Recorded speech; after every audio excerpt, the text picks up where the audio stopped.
A escatologia, página 19 na apostila. Vou começar aqui no parágrafo, ou 3 parágrafos de introdução, tudo bem? A Bíblia é o único livro que tem profecias nos dadas por Deus. Centenas já foram cumpridas. Escatologia analisa as profecias dos eventos que não foram cumpridas ainda. Um estudo diz que 27% da Bíblia é profecia de eventos ainda futuros. Quando eu vejo porcentagens assim, eu fico me perguntando como é que a pessoa sabe.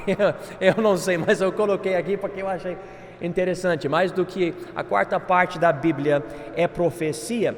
Eu recebi um número que Jesus cumpriu 456 profecias na primeira vinda dele, quando ele morreu. E eu li hoje outro número, alguém escreveu 322 profecias. Mas de qualquer forma, depende do jeito de juntar ou separar as profecias, muitas profecias. E quando você calcula isso, é algo ou é impossível e não aconteceu, ou Deus existe, Ele é capaz de fazer isso e aconteceu mesmo. E vendo o que aconteceu, e nós acreditamos que aconteceu, nós sabemos que há muito mais na Bíblia sobre a segunda vinda de Jesus. E Jesus cumpriu profecias de uma forma literal, Ele vai conseguir fazer isso novamente. Segundo parágrafo aqui, interpretar profecias não é fácil. Especificamente porque nem os profetas entenderam bem tudo que escreviam. Vamos notar algo aqui em 1 Pedro capítulo 1, por favor, versículos 10 a 12. Da qual salvação inquiriram e trataram diligentemente os profetas, que profetizaram da graça que vos foi dada, indagando que tempo ou que ocasião de tempo o Espírito de Cristo, que estava neles, indicava, anteriormente testificando os sofrimentos que a Cristo haviam de vir e a glória que se lhes havia de seguir, aos quais foi revelado que não para si mesmos, mas para nós, eles ministravam estas coisas que agora vos foram anunciadas, por aqueles que, pelo Espírito Santo enviado do céu, vos pregaram o Evangelho, para as quais coisas os anjos desejam bem atentar. Então aqui em versículo 11 tem a palavra indagando. E em versículo 12, os profetas falam sobre eles assim: aos quais foi revelado que não para si mesmos, mas para nós, eles ministravam estas coisas. E em outras palavras, quando você lê 1 Pedro capítulo 1, versículos 10, 11 e 12, você chega à conclusão que Cristo, que estava nos profetas, inspirava eles, para eles escreverem certas coisas tão além do entendimento e do conhecimento deles, que eles mesmos precisavam voltar e ler e estudar os próprios escritos deles, e eles falaram: há algo aqui que não é para nós, é para uma outra geração. E aquela geração é a nossa, porque nós fazemos parte da geração da igreja. Há uma separação que eu vou estar mostrando através dessas profecias. Existe o povo de Deus no Velho Testamento, que é Israel. Existe o povo de Deus no Novo Testamento, que é a igreja. A igreja não é o substituto de Israel. Deus colocou Israel ao lado temporariamente, mas Deus vai voltar a fazer algo com Israel no futuro, e já estamos vendo Deus preparar isso, porque em 1948, cumprindo profecias, Israel voltou para a terra prometida. É muito incrível isso. Eles recebiam revelações divinas e escreviam as observações, muitas vezes sem poderem incluir comentário. Veja comigo o livro de Apocalipse, capítulo 1, por favor. Apocalipse, capítulo 1, versículo 19. Gabriel, você pode pegar o controle e desligar esse ar aqui, para o povo não passar tanto frio, por favor? Apocalipse, capítulo 1, 19, diz o seguinte: escreve as coisas que tens, e marca essa palavra, visto, e as que são, e as que depois destas hão de acontecer.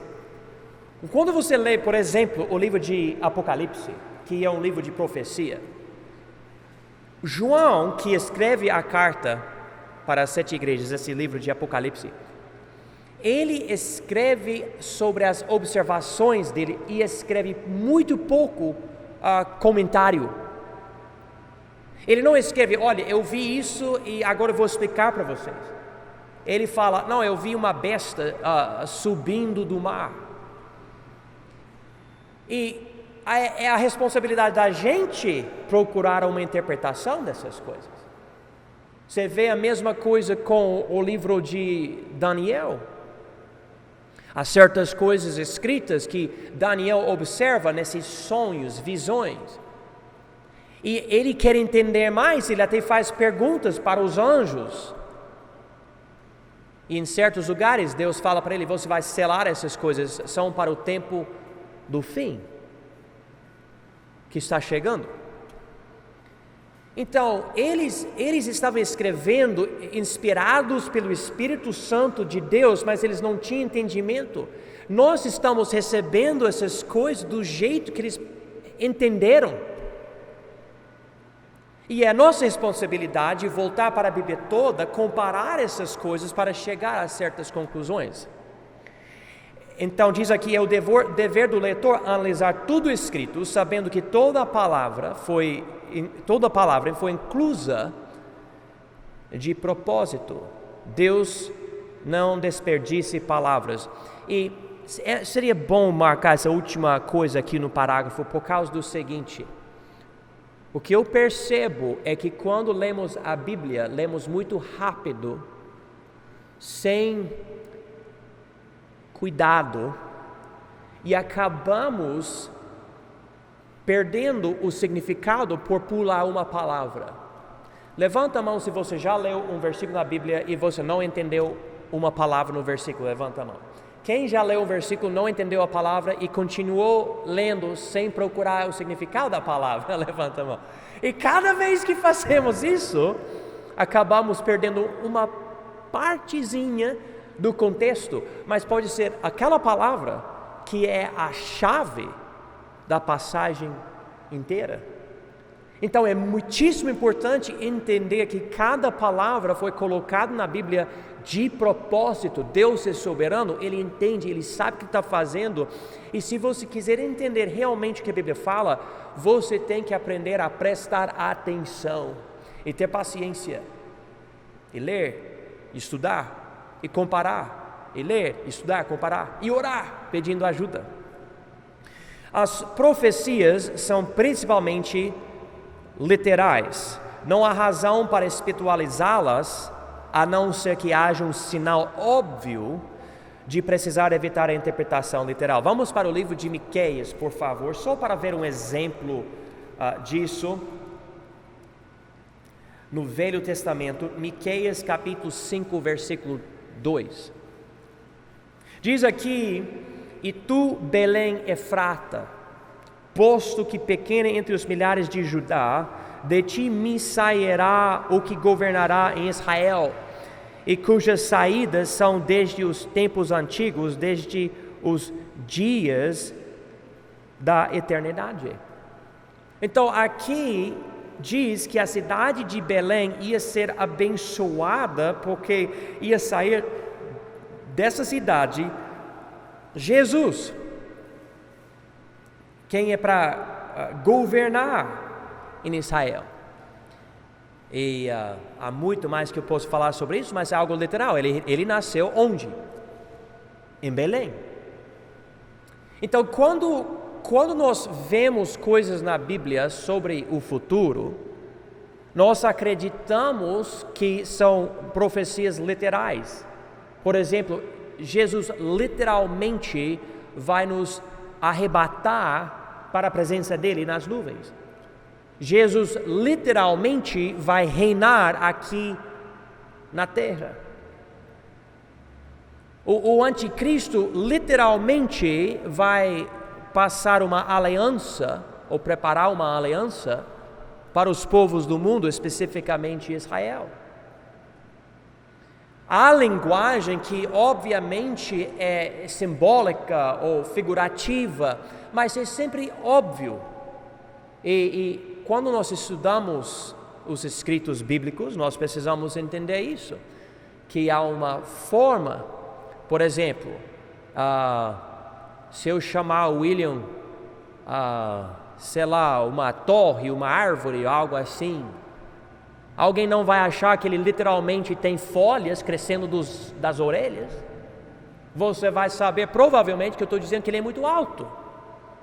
E parece que você vai ficar crescendo também, William, quem sabe, né? Você já sabe, você já percebe. Você não precisa de alguém que tem o dom de interpretar isso. Você já entende, é fácil. É fácil. Se eu dizer que um pedaço de pão é pedra, é como pedra, você não está imaginando uma montanha com pedras, você está imaginando um pão duro. E é muito fácil entender isso. Há, todavia, além das profecias, outros elementos na Bíblia que apontam para eventos no futuro, chamados tipos. Paulo enfatiza isso na carta dele. O cumprimento dos tipos chama-se antitipo. Vamos para o livro de Romanos, por favor. Romanos capítulo 5, versículo 14. O que eu estou explicando nesse momento é que os eventos no futuro e as coisas que Jesus já fez, você vai ver na Bíblia em profecias, mas além das profecias, você vai ver algo chamado tipos entre os teólogos. Essa palavra tipo vem do grego tupos, mas a tradução muitas vezes é a palavra figura. Então aqui em Romanos 5, versículo 14, diz: no entanto, a morte reinou desde Adão até Moisés, até sobre aqueles que não tinham pecado, à semelhança da transgressão de Adão, o qual é a figura que havia de vir. Tupas, tipo. Então você pode ler sobre uma coisa no Velho Testamento e aquela história não fica dizendo, e isso vai acontecer de novo de outra forma. Mas quando você vê o ministério de Jesus e olha para trás para certas coisas, Adão, José, Jonas, etc., você começa a perceber muita coisa paralela e é tão incrível. Por exemplo, se você estudar a vida de José no fim do livro de Gênesis, ele era um irmão de vários irmãos e eles não gostaram dele, eles venderam ele como escravo, ele sumiu, o pai pensou que ele tinha morrido, eles venderam ele por prata e logo ele se torna o primeiro-ministro do Egito. E você compara todos os detalhes e há muita coisa. É paralelo com Jesus, que foi rejeitado pelos irmãos dele, os judeus. Ele foi morto pelos judeus, ele ressuscitou e agora ele é o rei dos reis. E eu dei para vocês pouquíssimo detalhe. Há muito mais que você pode ver. São tipos. Veja comigo o que a Bíblia diz em 1 Coríntios capítulo 10, versículo 4. Lembra quando Moisés bateu na pedra e água saiu para ajudar o povo de Israel no deserto? Eles foram para a pedra de novo, e nós vemos várias vezes no Velho Testamento uma rocha, uma pedra. muito ligado com o cuidado que Deus tem, cuidando de Israel. Aqui diz em 1 Coríntios capítulo 10, versículo 4, e beberam todos de uma mesma bebida espiritual, porque bebiam da pedra espiritual, que os seguia, e a pedra era Cristo. Diz aqui que a pedra era Cristo. A ideia não que uma pedra fisicamente estava aparecendo em lugares seguindo eles, diz aqui que os seguia, mas a ideia é que espiritualmente a pedra representava Jesus e dava para ver. Então quando você olha para trás e vê a pedra, você vê Jesus. É muito importante entender isso. Veja comigo Hebreus capítulo 9. Hebreus capítulo 9, versículo 24. Porque Cristo não entrou num santuário feito por mãos, figura do verdadeiro, porém no mesmo céu, para agora comparecer por nós perante a face de Deus. E aqui a palavra figura é a palavra antitupas. Antitupas, ou a gente fala no inglês, não, no português, antitipo. Antitipo, então tem o tipo, o que representa o real, e o real que é o antitipo. E tem essas duas palavras na Bíblia. Nós podemos também notar 1 Pedro, capítulo 3, versículo 21, que também como uma verdadeira figura, agora vos salva o batismo, não do despojamento da imundícia da carne, mas da indagação de uma boa consciência para com Deus pela ressurreição de Jesus Cristo. Deixe-me enfatizar algo aqui. O que isso quer dizer com tipos e antitipos? E com profecias? É que em cada página da Bíblia, se você prestar atenção, você vai acabar vendo Jesus de uma forma ou outra. É como um grande homem de Deus que já faleceu, ele disse o seguinte: onde quer que você corte a Bíblia, vai sangrar com o sangue de Jesus. Toda página. Você não pode escapar de Jesus, ele está na Bíblia. Toda página, Velho Testamento, Novo Testamento. Os tipos acabam tendo elementos proféticos, mas também funcionam como espelhos retroativos. Ou seja, por exemplo, você não vê profecias sobre a igreja no Velho Testamento. Era um vale entre as montanhas que os profetas estavam observando. Eles viram a morte de Jesus, eles viram o reino de Jesus, mas eles não observavam entre essas coisas, profecias. Porém, agora que a gente conhece Jesus, a gente olha para trás e vê tipos da igreja. Por exemplo, o livro de Cantares de Salomão. É um livro maravilhoso para mostrar o relacionamento entre marido e esposa, mas também entre Cristo e a igreja. E Efésios 5 nos ensina que existe essa intimidade entre nós e Cristo. Muito especial isso. Então, tipos tem uma forma retroativa de levar a gente a voltar para o Velho Testamento. Às vezes, nós pregamos que nós não estamos debaixo da lei, estamos debaixo da graça. E eu digo amém e aleluia. E às vezes a acusação é que as pessoas falam que a gente rejeitou a lei, rejeitou o Velho Testamento, quando na verdade não, voltamos porque queremos ver tudo que o Velho fala do nosso Senhor e Salvador Jesus também, e fala muito. E você acaba ligando as coisas como uma corrente, e você começa a ver a coisa toda, e como Jesus cumpriu centenas de profecias, e segundo essas coisas, Ele vai cumprir muito mais ainda. E dá em nós que estudamos isso um ânimo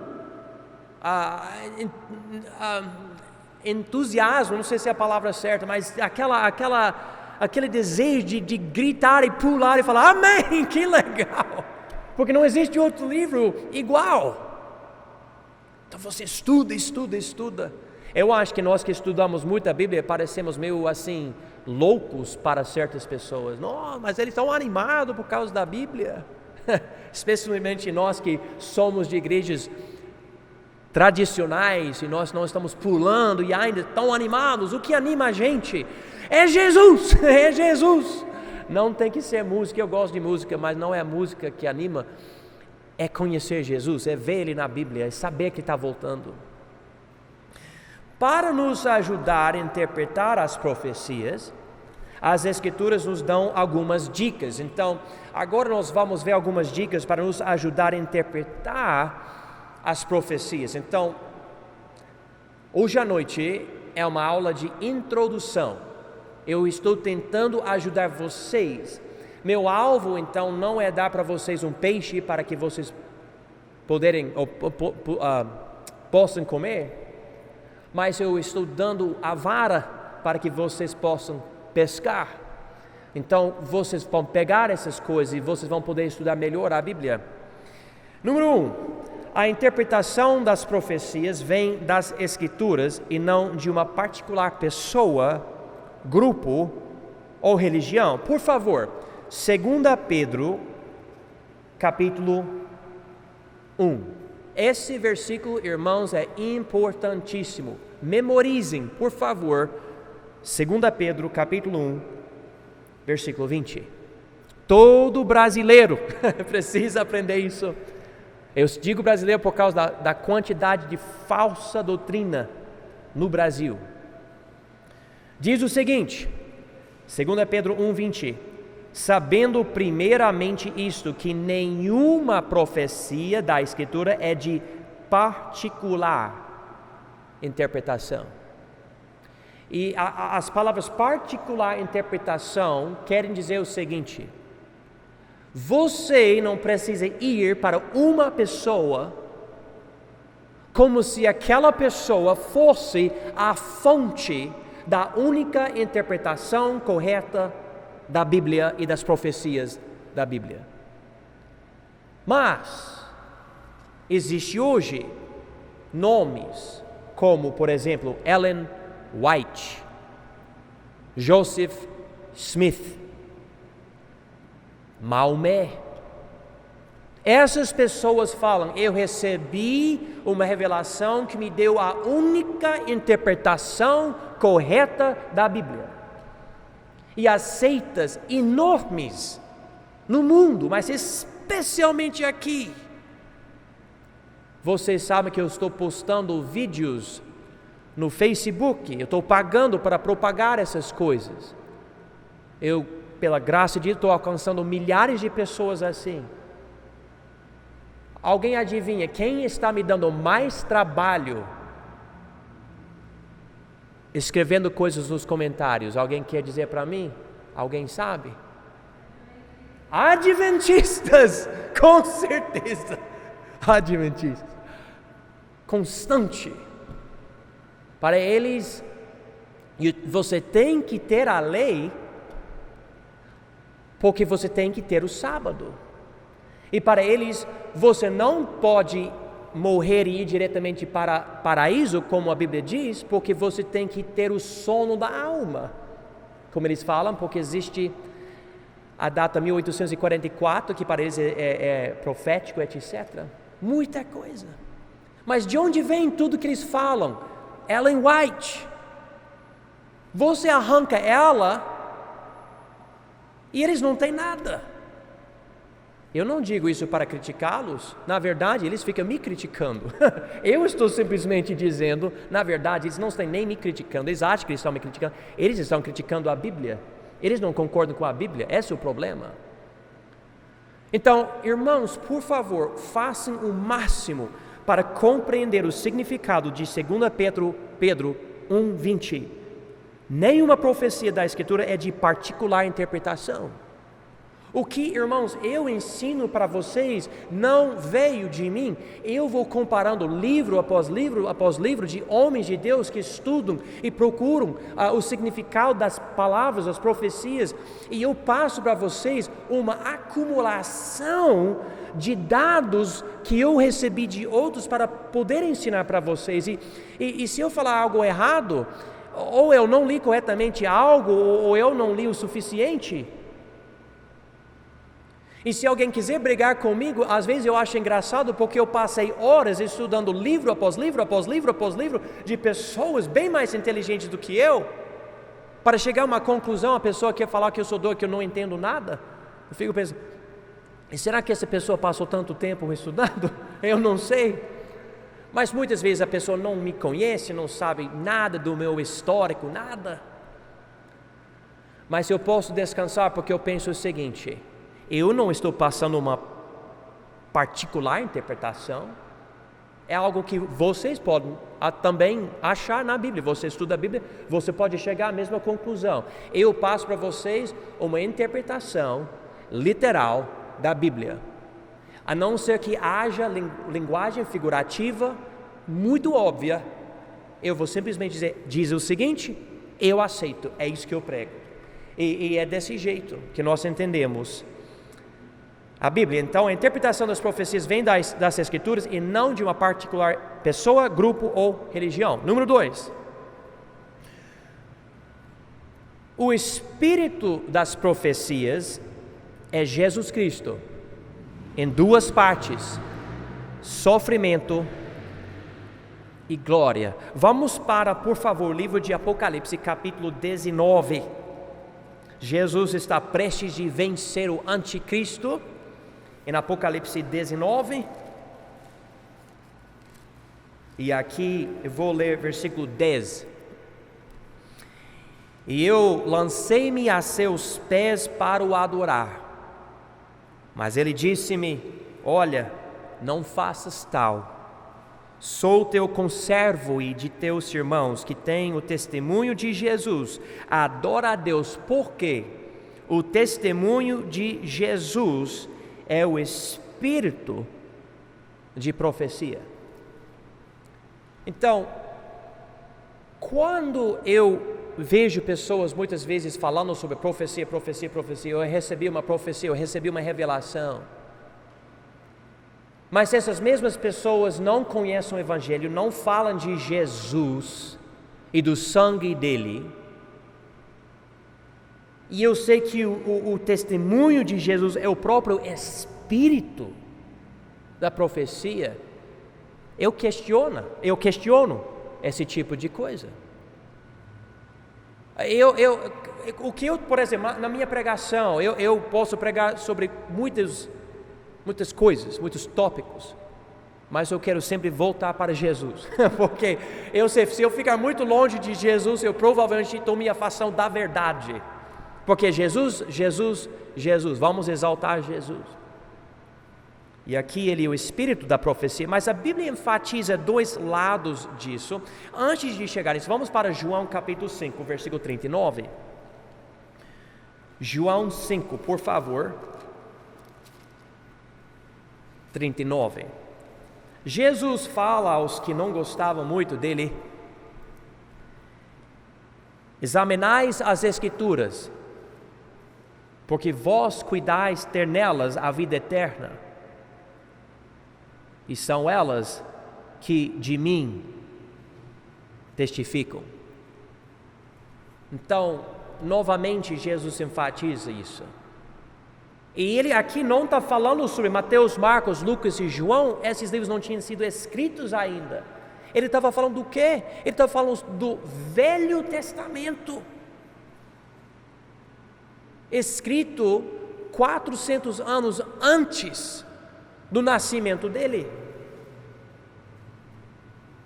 Na verdade, terminou de ser escrito 400 anos antes do nascimento dele. Agora, Lucas 24, Jesus já ressuscitou, tem os discípulos tristes, confusos, porque o corpo dele não está mais no sepulcro. Eles estão conversando e Jesus aparece, mas de uma forma que eles não conseguirem perceber que era ele, ressurreto. Versículo 23 de Lucas 24 diz: e não achando o seu corpo, voltaram dizendo que também tinham visto uma visão de anjos, que dizem que ele vive. E alguns do que estavam conosco foram ao sepulcro e acharam ser assim como as mulheres haviam dito, porém a ele não o viram. E ele lhes disse: ó nécios, e tardos de coração para crer tudo que os profetas disseram, porventura não convinha que o Cristo padecesse estas coisas e entrasse na sua glória? E começando por Moisés, que são Gênesis, Êxodo, Levítico, Números e Deuteronômio, e por todos os profetas, enfatizando o resto do Velho Testamento, explicava-lhes o que dele se achava em todas as Escrituras. Então aqui em versículo 26, diz: porque não convinha que o Cristo padecesse ou sofresse estas coisas e entrasse na sua glória. Vamos ver então com isso 1 Pedro capítulo 1, um versículo que já lemos hoje à noite, mas eu não enfatizei esta parte.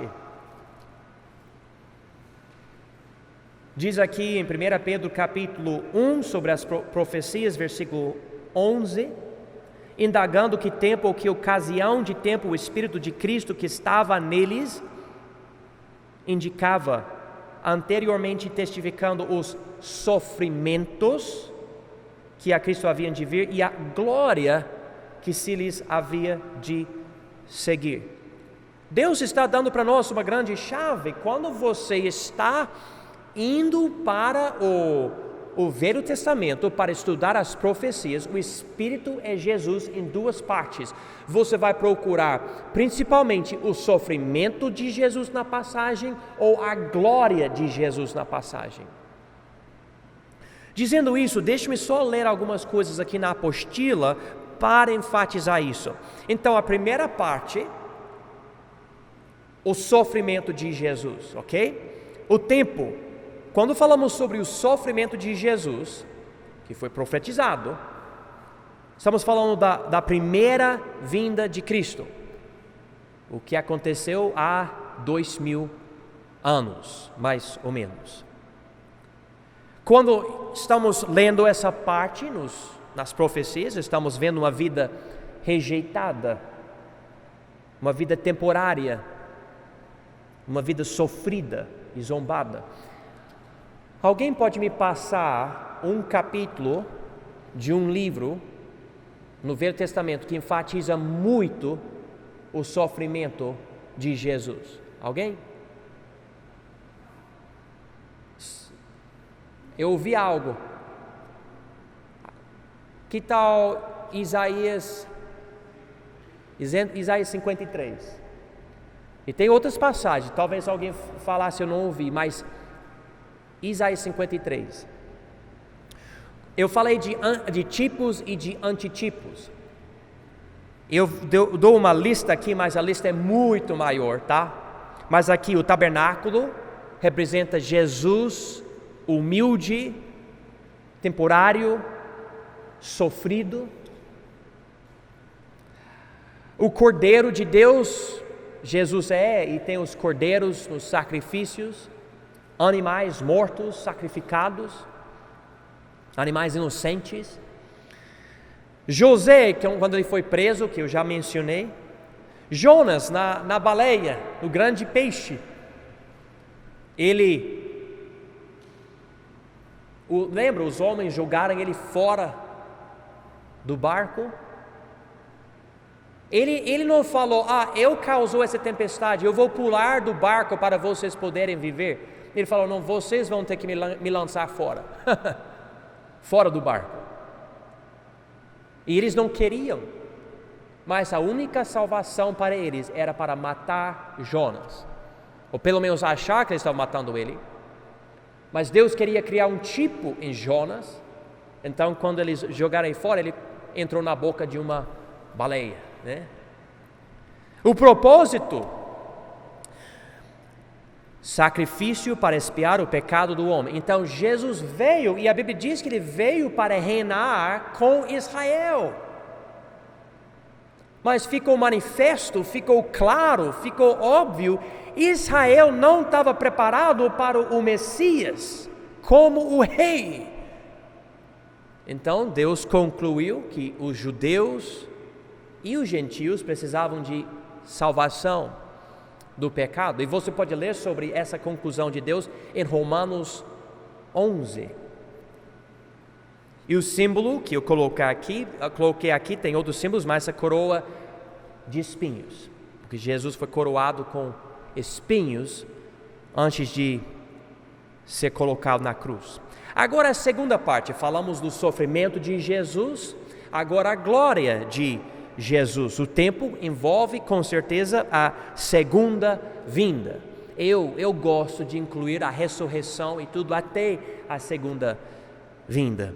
Mas a segunda vinda é após a tribulação. Então, essa parte aqui envolve todas as profecias que não são cumpridas ainda. Essa segunda parte estamos ainda esperando. Alguém falou recentemente que há 1848 profecias sobre a segunda vinda de Jesus. Eu não sei se esse número é correto ou não, mas eu vou falar para vocês. Há muitas profecias sobre a segunda vinda de Jesus. Essa mesma pessoa falou que por cada vez que se profetiza a primeira vinda, disse que há 8 profecias da segunda vinda de Cristo. E quando eu vejo uma ênfase dessa, eu penso, ok, aparentemente a segunda vinda de Cristo é muito, muito importante para Deus. Muito importante. E nós vemos a primeira vinda como muito importante porque salva as nossas almas, e amém, aleluia, é muito importante. Nós não podemos ter a esperança da segunda vinda sem a primeira, mas realmente Deus está esperando a segunda, Ele está olhando para a segunda, quando Ele vai chegar e vai andar conosco e vai reinar. A vida de Jesus na segunda é uma vida exaltada, uma vida permanente, uma vida poderosa e gloriosa. Os tipos, agora nós vamos do tabernáculo, que representa a primeira vinda, para o templo. O tabernáculo era uma tenda humilde, pequena, temporária. Mas o templo não, algo glorioso, grande, permanente, no centro de Israel. O leão, Jesus era o cordeiro na primeira vinda, mas na segunda vinda ele não vem como cordeiro, ele vem como leão na segunda vinda. E como eu enfatizei, Jesus como o primeiro-ministro do Egito, porque José foi exaltado. E Jonas, lembra, ele estava na baleia, os homens do barco pensaram, ele morreu, mas a tempestade parou. E não muito tempo depois, 3 dias, ele está na praia, porque como Jesus, 3 dias, 3 noites na terra, Jesus ressuscitou, e a baleia vomitou Jonas na praia. Jesus até menciona esse tipo quando ele prega no Novo Testamento. Propósito: primeira vinda para salvar a gente, segunda vinda para ser rei, para julgar os pecadores e reinar com os santos. Nós pensamos sobre o reino e pensamos sobre o nosso tempo com Ele, mas um dos maiores propósitos é Deus eliminar os pecadores. Ele vai julgar fortemente. E tem 2 lados, tem a batalha de Armagedon no fim da tribulação, e também Ele vai julgar novamente no fim dos 1000 anos, o reino milenar. Mais que nós vamos ver sobre isso depois. O símbolo da primeira vinda, como eu falei, a coroa de espinhos, mas claro,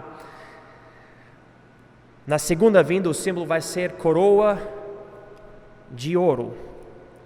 E a Bíblia fala em Apocalipse 19, muitos diademas, muitos diademas. Deixe-me só mencionar número 3 aqui, porque se Deus permitir, na próxima aula, semana que vem, eu vou lidar com esse calendário das profecias, ok? Muito importante isso. Mas, número 3, o calendário das profecias avança principalmente com os eventos da nação de Israel e não com os da igreja. Deixe-me só ler, vocês podem procurar nas suas Bíblias e marcar isso. Mas em Daniel capítulo 9, nós vemos que Deus estabeleceu um calendário, dizendo, eu vou fazer o seguinte, e vai passar esse período, ok? Daniel 9, 24 diz, 70 semanas estão determinadas sobre o teu povo e sobre a tua santa cidade. Ele dá uma lista de coisas aqui, que é o alvo dessas 70 semanas. Eu não vou explicar todas as semanas agora, é para outra aula, então voltam para a próxima aula, mas ele está estabelecendo aqui, eu marquei 70 semanas, especificamente para Israel. Então você pode ler isso, na verdade, faça isso essa semana se vocês quiserem. Leia versículos 24 a 27 e procura entender essa parte. E eu vou dar uma dica.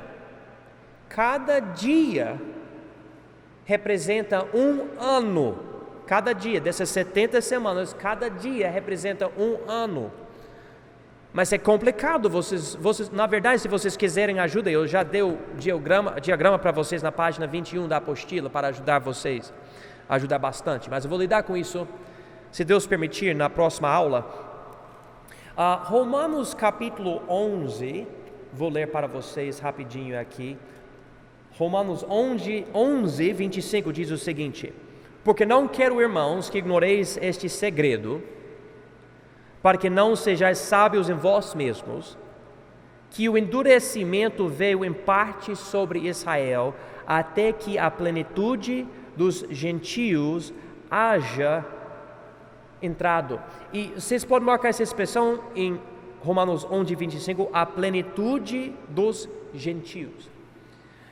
Agora, nós estamos no momento de pausa, um intervalo.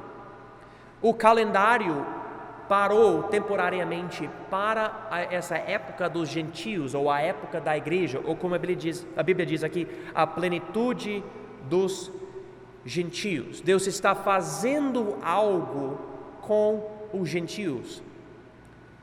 E a última semana em Daniel 9 vai começar com o anticristo. E nós vamos ver isso. Deus dá 490 anos para Israel no livro de Daniel, antes do reino milenar de Cristo. Há um intervalo de tempo indeterminado no qual Deus foca na igreja antes dos últimos 7 anos do calendário. E esse intervalo tem seu próprio calendário, Apocalipse 2 e 3.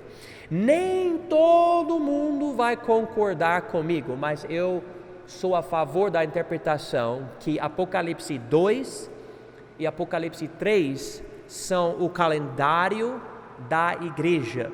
E eu acredito que estamos no finzinho de Apocalipse 3, que estamos bem, na beira da tribulação, que está chegando. Eu vejo isso, irmãos. Eu posso estar errado. E se Deus permitir, ao longo dessa jornada sobre escatologia, eu vou explicar algumas coisas sobre isso. Mas nós vamos encerrar agora, hoje à noite, para respeitar o que as pessoas estão querendo por causa da pandemia, tudo bem? Mas se tiver uma dúvida, por favor, manda mensagem para mim no WhatsApp e eu respondo essa semana para ajudar vocês, tudo bem?